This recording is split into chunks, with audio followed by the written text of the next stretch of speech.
Hey guys, welcome back to my channel. তো আজকে আমি আবার চলে এসেছি একটা নতুন জিনিস নিয়ে, যেটা আমি অনেকদিন পরে ইচ্ছে করলো। আজকে ছাদে গেছিলাম, তো ছাদ থেকে আজকে এই যে আমি দেখাচ্ছি এমনি দুটো, একটা ছোট একটা বড় পাতা এনেছি।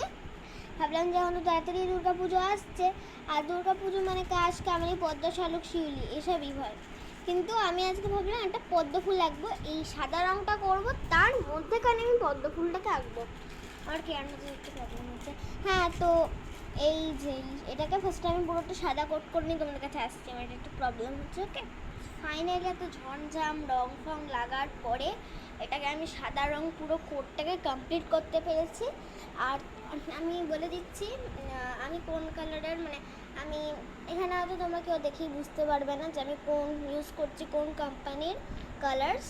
তোমরা যদি জানতেও চাও, কিংবা আমি এমনিই বলছি, আমি ডমসেট ইউজ করি। তো আমার কাছে দুটো সেট আছে, দুটো সেটে দুটো দুটো। তো এইখানে ভালো করে আমি এটাকে ফার্স্টে কোট করে নিয়েছিলাম। নেক্সট টাইম আমি এখনো কোট করি না, এটা শুকাবে, তারপর ভেবেছি আরেকবার কোট করব।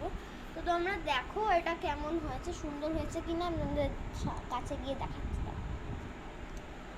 লাইটে কিন্তু এটা আরও সুন্দর লাগছিল অ্যাকচুয়ালি, এমনি করে দেখলে। এই জিনিস দেখাবো তোমাদের, দ্বারা দেখাচ্ছি। দেখুন এই লাইট টর্চ, এইখানে পাতাটাকে দেখতে কি সুন্দরটা লাগছে। এই পাতাগুলো আমার খুব ভালো লাগে। এই যে এটা এখন করে শুকিয়েও গেছে। তো আমি এটাকে হয়তো আমি জল দিয়ে কিন্তু কিচ্ছু করিনি, এতে নো নাথিং। আমি এখানে জল দিয়ে নিই একটু, আমি শুধু এমনি কালার নিয়েছি। এই কালার নিয়ে নিয়েছি এখান থেকে একটু। এটাকে সিম্পলি আমি করেছি, বুঝতে পেরেছো? মানে এখানে ক্যামেরাটাকে রাখি দাও। তো এই আছে, তো এইখানে আমি সিম্পলি এমনি এমনি মানে দেবো না, ঠিক এই যে এই তো এই ধরে এমনি করে রং করেছি। আর একটু হয়তো কখনো হয়তো বাই একটু একটু নিয়েছি, কিন্তু তারপরে আবার কালারে ডিপ করেছি, তারপরে আবার এখানে করেছি। মানে হালকা জল তাহলে নিতে পারো, কিন্তু একটু বেশি তাহলে কালারটাকে আমাকে নিতেই হবে। দেখছেন, এখানে আমি আরেকবার করে কোট করে দিচ্ছি, তোমরা দেখতে পাচ্ছ। আর আমি এত বেশি টাচও করতে পারছি না, নড়ে পড়ে যাচ্ছে। ওই আমি বললাম আমি ড্যাব ড্যাব করে করে করছি।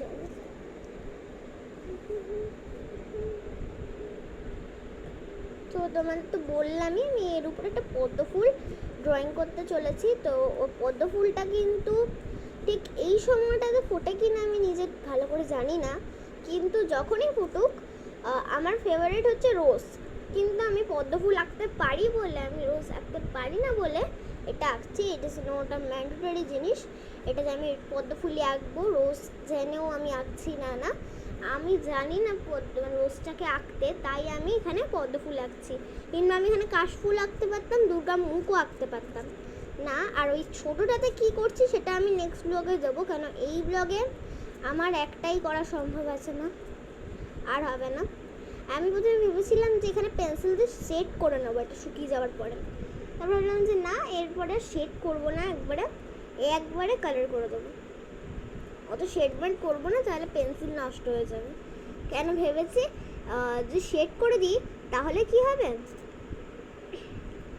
একবার যদি কালারটাকে না করি তাহলে আমার পেন্সিলের ওখানে একটু তো অ্যাকচুয়ালি কালার লাগবে না। সো তো একটু ক্যামেরার জন্য প্রবলেম হয়েছিল হয়তো। দেখুন আমি এটাকে এখন কিন্তু ভালো করে দিয়েছি, ভালো সাদা কালার হয়ে গেছে। এবার চলো আমি এখানে একটা পদ্ম ফুল আঁকবো। তো পদ্ম ফুলের জন্য আমি পিঙ্ক কালার বানাতে হবে। পিঙ্ক কালারটা বানিয়ে নিই, কেন আমার কাছে পিঙ্ক কালার বানানো নেই। সো আমি পিঙ্ক কালারটা ফার্স্টে বানিয়ে নিই। সরি গাইস, তোমাদের আমি এটা কালার করেছিলাম, এর ভিডিওটা আমার করা হয়নি। এটা পাথরের উপরে আমি পারলে এইটা আরেকটা এমনি বানিয়ে, এই পাথর একটা, এই পাথর পিছনে আমি আইলিবি লিখেছিলাম। অ্যাকচুয়ালি এটা আমি মাকে গিফট করেছিলাম, আমার মাকে এটা আমি টিচার্স ডেতে গিফট করেছিলাম, কেন আমার টিচার আমার মাই। সো এখানে আমি পাহাড় করেছিলাম, আর ব্যাকগ্রাউন্ডে এমনি করেছিলাম, ব্যাকগ্রাউন্ডে এমনি, শেষে একবারে পাখি দিয়ে ফিনিশিং করে ব্ল্যাকে।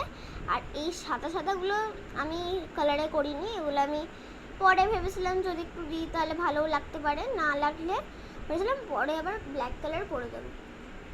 তো আমার যেহেতু ভালো লেগেছে তাই আমি রেখে দিয়েছি। এগুলো আমি চক দিয়ে ঘষেছিলাম, চক আছে অনেক। তো ওই চক দিয়ে ঘষে রেখে দিয়েছিলাম। এবার ভেবেছি চাইলে এবার এটা ঠিকও করে নিতে পারবো আমি। চক ওটা ঘষলেও আই থিঙ্ক ঠিক হয়ে যেতে পারে। হাতে রং লাগছে, সরি। তো এটা শক্ত একটা পাথরের উপরে যেহেতু করেছে, আর পিছনে হলুদ কালার, কেন আমার ফেভারিট, আর খুব সুন্দর হয়েছে। তোমার যে কেমন লেগেছে আমাকে রেটিং করো প্লিজ। তো সরি গাইস, আমার এটা হয়তো একটু বাজে লাগতেই পারে, আমি অত ভালো আঁকতেও পারি না, কিন্তু যাই হোক আমি আমার 100% দিয়ে এটা করার চেষ্টা করেছি। জানি না এতে কোথায় বাজে হয়েছে, কিন্তু আমার মনে হচ্ছে আমি কোথাও বাজে করেছি। এমনি হয়তো আমি নিজে জানি না, হয়তো তোমাদের যদি বাজে লাগে প্লিজ আমায় বলো, আমি সেটাকে নেক্সট লিফের ড্রয়িংটাতে শোধরানোর চেষ্টা করব। আর নেক্সট ডে আমি করব আসছে সেটা লিখবো, বুঝতে পেরেছেন তো? তো চলো দেখে নিই। সো গাইস, আমি এখানে আর একটু বেস্ট করার চেষ্টা করেছিলাম, জানি না আর কিছু হয়েছে কি না। তো আজকের মতো নেই, নেক্সট ব্লগে একটা আমি নতুন জিনিস নিয়ে আসতে চলেছি। সবাই দেখবে, সবাই ভালোবেসো, আনন্দ করো, দুর্গাপুজোতে ভালো করে কেটিও। কারোর যেন কোনো প্রবলেম না হয়, কারোর যেন হাত পা না ছুলে যায়, কারোর যেন কিচ্ছু না হয়, এটাই ঠাকুরের কাছে আমি সবার জন্য প্রে করি। Bye bye, tata, good bye, like share subscribe করতে ভুলবেন না।